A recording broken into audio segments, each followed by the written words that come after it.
Picture this. You sit in your doctor's office and you feel fine. No major pain, no alarming symptoms. Your blood pressure is manageable. Your cholesterol numbers are where they usually are. And then your doctor says 4 words that rearrange your entire world. We found something concerning. And you think, how? I felt fine. I had no idea. That moment happens to thousands of adults over 60 every single year. Not because their doctors failed them, not because they ignored obvious warning signs, but because of something most people have never been told. After the age of 60, cancer does not behave the way most people expect it to. It hides differently. It grows differently. And the very biology that comes with aging makes it significantly harder to detect until it has already advanced. There is something quietly working against older adults in the cancer detection system, and it is not a single failure, not a single missed appointment. It is a convergence of biological changes, systemic gaps, and decades of clinical assumptions that were never built with you in mind. And today, I am going to name every single one of them.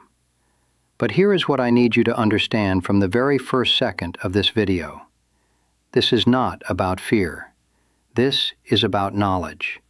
And the difference between those two things could be the difference between catching something early, when it is most treatable, and catching it far, far too late. I'm Dr. Alan Miller, and after 18 years in senior health, I've seen what works and what silently harms. And I've sat across from too many patients who received a late-stage diagnosis that a few earlier conversations might have changed. By the end of this video, you will understand exactly why cancer detection becomes more complicated after 60. The biological, systemic, and behavioral reasons that most doctors simply do not have time to explain in a 15-minute checkup.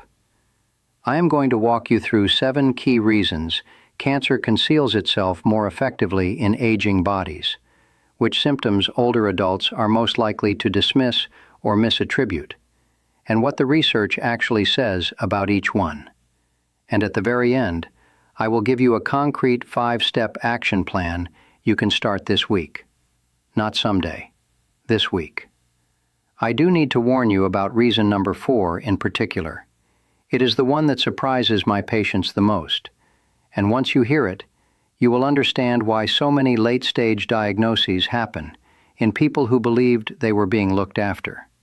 Stay with me. Here is what rarely gets explained clearly enough in a 15-minute annual checkup. We have a cultural picture of cancer. We imagine it announces itself, a sudden lump, dramatic pain, a visible change that sends us immediately to the doctor. That picture was largely constructed from studying cancer in younger adults, in populations where the immune system responds differently, where hormonal environments are different, and where the general backdrop of the body is different. The truth about cancer in older adults is considerably more complex. After 60, several things converge at once. The immune system shifts in fundamental ways. Cellular repair mechanisms slow. The hormonal landscape changes, and perhaps most critically, many of the symptoms that cancer produces in older adults are virtually identical to the symptoms that aging itself produces. Fatigue, unexplained weight changes, digestive irregularity, cognitive shifts. When your body already generates some of these experiences for legitimate reasons, it becomes extraordinarily easy for you and sometimes for your doctor to explain away the ones that actually matter. The system itself contributes to the problem. Screening guidelines are not always designed with the oldest adults as the primary focus. Symptom thresholds differ. And a subtle cultural ageism, present in medicine just as in every other field, can lead both patients and practitioners to attribute symptoms to just getting older, when a deeper look is genuinely warranted. This is not your fault, and it is not necessarily your doctor's fault either. But it is something you need to understand, because once you do, you become a far more effective advocate for your own body. Reason 1 is something most people have never been told, and it changes the way you understand your body from this moment forward. One of the most important things your immune system does every single day is identify and destroy abnormal cells before they can multiply. Scientists call this immune surveillance. Think of it as your body's internal security patrol, a constant, invisible scan for cells that have mutated or gone rogue. In a healthy younger adult, this process is remarkably efficient. A mutated cell gets flagged, neutralized, and cleared before it ever has the chance to form a mass or migrate somewhere it should not be. But after 60, a process called immunosenescence, essentially the gradual biological aging of the immune system, causes this surveillance to weaken. The patrol gets slower, less thorough. More cells slip through the checkpoints. And cancer is, at its biological core, a numbers game. The longer abnormal cells survive without being cleared, the greater the probability that some of them will accumulate the additional mutations required to become truly dangerous. What makes this particularly difficult is that you cannot feel it happening. There is no symptom for a weakened immune patrol, no internal alarm. And so what is occurring at the cellular level is entirely invisible until a tumor has grown large enough to produce physical signs, by which point the window for earliest intervention has often already passed. Let me tell you about Margaret, 68 years old, a retired teacher, and one of the most attentive patients I have had the privilege of working with. She came to me after months of what she described as just not feeling quite right, more fatigue than usual. Occasional night sweat she had attributed to lingering hormonal changes, a vague sense of heaviness in her upper abdomen that she assumed was digestive. She had seen 2 other practitioners before me. Both had attributed her symptoms to stress and the natural arc of aging. When we conducted a more thorough investigation, we found early-stage lymphoma, a cancer of the immune system itself. Margaret's own surveillance system had been compromised by the very disease it should have been detecting. She is doing well today, but the months of delay were entirely unnecessary, and they happened because the early signs looked, on the surface, like ordinary aging. Stay with me, because reason number 2 is directly connected to Margaret's story, and it changes how you should interpret fatigue permanently. Fatigue is the most commonly dismissed symptom in adults over 60. It is also one of the most common early symptoms of cancer. This overlap is not a coincidence. It is one of the central reasons that cancer goes undetected in older adults for longer than it should. After 60, there are many entirely legitimate reasons to feel tired. Sleep architecture changes naturally with age. You spend less time in deep restorative sleep. Medications cause fatigue as a side effect. Arthritis and joint pain disrupt rest. Thyroid function can slow. Anemia becomes more common. And so when fatigue arrives as a signal of something deeper, as an early symptom of an underlying cancer, it lands in an extraordinarily crowded field where it looks exactly like everything else around it. Cancer-related fatigue does have distinguishing features, and I want you to know them. It tends to be persistent, not relieved by a full night of sleep or a period of rest. It often feels disproportionate to the level of physical activity, and it frequently comes with what my patients describe as a qualitative heaviness, a dimming of energy that feels different in kind from ordinary tiredness, not just more of the same, but something different in texture. The cancers most commonly associated with unexplained fatigue in older adults include lymphoma, leukemia, multiple myeloma, pancreatic cancer, and colorectal cancer. Several of these have very few other early warning signs. This means fatigue is not a secondary symptom to monitor passively. In older adults, it can be the primary one, and sometimes the only one that shows up early. The guideline I give every patient over 60 is this: if you have been tired for more than 4 consecutive weeks and sleep is not helping, That deserves a real conversation with your doctor, not a dismissal, not a prescription for better sleep hygiene, a conversation with blood work. Reason 3 surprises people when I explain it in the clinic. The pain sensation system changes significantly as we age. Nerve endings in some areas become less sensitive. The threshold for registering pain shifts.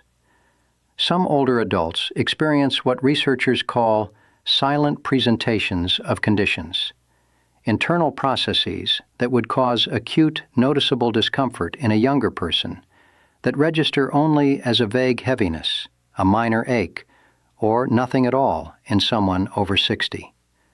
This has direct and serious consequences for cancer detection. Certain cancers use pain as their primary early signal. Ovarian cancer can produce pelvic pressure and fullness. Pancreatic cancer often creates a dull ache in the middle or upper back. Kidney cancer can cause a persistent discomfort in the flank. But if that pain is muted, if it falls beneath the threshold of "this is worth reporting," it disappears from clinical view entirely. I had a patient named Gerald, 74 years old, a former mechanic with decades of lower back pain that was a simple legacy of hard physical work. He knew his back. He had lived with it for 30 years. But when his back pain shifted in character, becoming more constant, less responsive to movement, present even when lying still, he assumed it was just another chapter in a very long story. It was 6 months before the evaluation that revealed kidney cancer had been growing quietly on one side. Gerald told me afterward, very calmly and without any bitterness, "I thought I knew what my pain meant. I was wrong." He recovered, but only because his daughter insisted he get a more comprehensive scan after she noticed the shift in how he was moving. Never assume that a change in a familiar pain is simply more of the same. Change is the signal. What I'm about to share next is the reason I hear most often from patients who say, "I had no idea they'd stopped watching for it." Don't skip this one. Reason 4 is the one that surprises patients the most. Many of the cancer screening protocols most commonly used in the United States have upper age limits, and the patients affected by those limits are rarely told directly. The United States Preventive Services Task Force, which sets major screening guidelines, recommends against routine colorectal cancer screening after age 75 in most circumstances. Mammography recommendations for women in their mid to late 70s are actively debated and inconsistently applied. Routine PSA testing for prostate cancer is not recommended as a standard screen beyond certain ages in some guidelines. These decisions exist for legitimate reasons. Screening carries real risks. False positives lead to invasive follow-up procedures, and some slow-growing cancers in very late life would cause more harm through aggressive treatment than through watchful observation. These are genuine medical considerations, not negligence. But here is what actually happens in practice, over and over, in patients I have worked with and in the research literature. A patient turns 75. Their physician, following evidence-based guidelines, quietly scales back aggressive screening recommendations. The patient, never having been told the reasoning, simply assumes their reduced screening schedule means reduced risk. They assume they have been cleared. Nobody has an explicit, direct conversation to explain that the calculus has changed. The result is a significant population of older adults who believe they are being monitored when, in a very specific sense, they are not. Not through negligence, not through failure, but through a system that changes its behavior without clearly communicating those changes to the patient. If you are over 70, I am asking you to do one specific thing after this video. Schedule a dedicated appointment, or a carved-out portion of your next one, and ask your doctor directly, what am I currently being screened for? What have we stopped screening for, and why? Write that question down. Bring it on a piece of paper if you need to, because that 15-minute conversation could genuinely be one of the most important ones you have ever had about your health. Reason 5 requires that I give you a short list. Pay attention to it not as a source of alarm, but as a source of clarity. Unexplained weight loss, persistent bloating or abdominal fullness, changes in bowel habits that do not resolve, difficulty swallowing, a cough that lingers beyond 4 to 6 weeks, unusual or unexplained bruising, frequent urination or changes in urinary flow, a thickening under the skin that feels like a cyst. Now, every single symptom on that list also appears routinely in adults over 60 for entirely benign reasons. The overlap is not partial, it is nearly complete. And this creates what clinicians sometimes describe as a diagnostic shadow, a zone where genuine cancer symptoms hide perfectly inside the silhouette of ordinary aging. I had a patient named Barbara, 71 years old, sharp, engaged, and attentive to her health. She had been managing persistent bloating and irregular bowel habits for approximately 8 months before I saw her. She had tried probiotics, dietary modifications, 2 different fiber supplements, all of which had been recommended without any investigation into whether there was an underlying structural cause. When we ordered appropriate imaging and a colonoscopy, Barbara was diagnosed with stage 2 colorectal cancer. Stage 2, because 8 months of reasonable, well-intentioned symptom management had stood in the way of a diagnostic conversation. Barbara is in remission today, and she has told me more than once that she wishes someone had looked sooner, not managed, looked. The lesson is not paranoia. Not every bloat is cancer. Not every cough is cancer. But any symptom that persists for more than 4 to 6 weeks without a clear, confirmed, investigated explanation deserves more than management. It deserves a question. 2 more reasons to go. And reason 6 is the one that affects not just you, but the people who love you. It's rarely discussed and critically important. Reason 6 requires some care to address.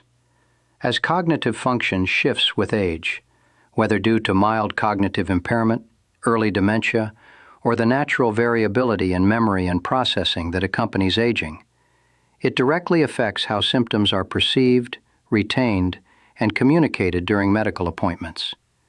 An older adult with subtle memory changes may not accurately track the pattern of their symptoms over time. They may not remember that the fatigue has been present for 3 months rather than 3 weeks.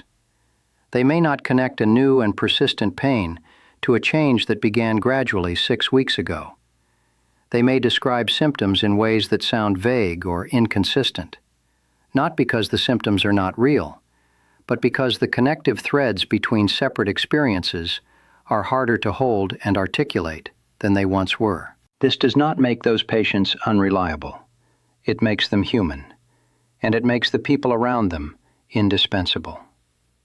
If you are the adult child, partner, or caregiver of someone over 65, I want you to understand clearly. You are not just providing support. You are a critical component of a health detection system that cannot function on patient self-report alone. Pay attention to changes the person themselves may not be fully registering. Unexplained weight loss over the course of weeks. A new cough that has been present since before the last appointment. A change in energy, digestion, or movement that the person accepts as normal because they have slowly adapted to it. You are not being an alarmist by noticing these things. You are being essential. Reason 7 is perhaps the most biologically layered. Cancer is not a single disease. It is a vast category of conditions, each with its own biology, its own growth pattern, its own relationship to the body that hosts it. And that biology actively interacts with the internal environment in which it grows. After 60, your body's internal biological environment has changed in ways that directly shape how certain tumors behave. The hormonal landscape is different. Estrogen levels have shifted significantly in women following menopause. Testosterone levels decline in men throughout the later decades. Both of these hormones have complex and deeply studied relationships with certain cancer types. But the relationship is not simple.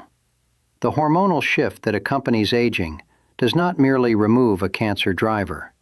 It changes the entire tumor environment in ways that can alter how certain cancers express themselves, how quickly they grow, and how detectable they are on standard screening tools calibrated to a younger population. Additionally, aging bodies tend to carry a higher baseline level of chronic, low-grade inflammation, a condition researchers sometimes call inflammaging.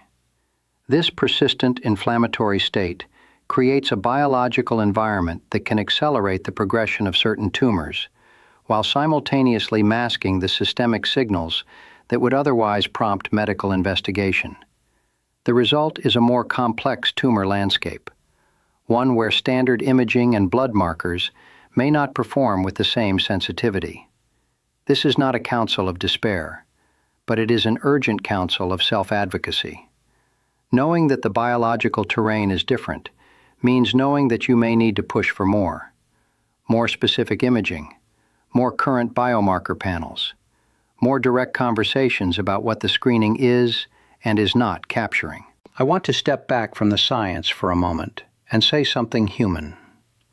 If you have stayed with this video this far, it is because you care about your health, about your longevity, about the people who depend on you being present. And that matters more than any single medical fact I could share with you today. What I want you to carry from everything I have explained is not dread, not a list of things to fear every time you feel tired or bloated or sore.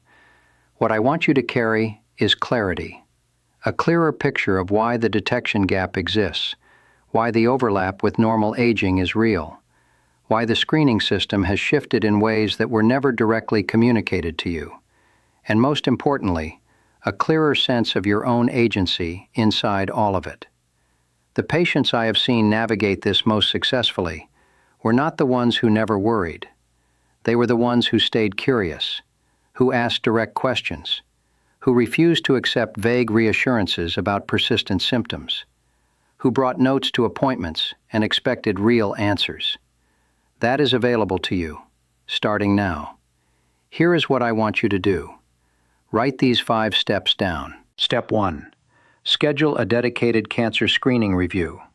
Not your routine annual physical, a specific appointment, or a carved-out portion of your next appointment, where you ask your doctor directly, "Given my age and my personal health history, what am I currently being screened for? What have we stopped screening for, and why?"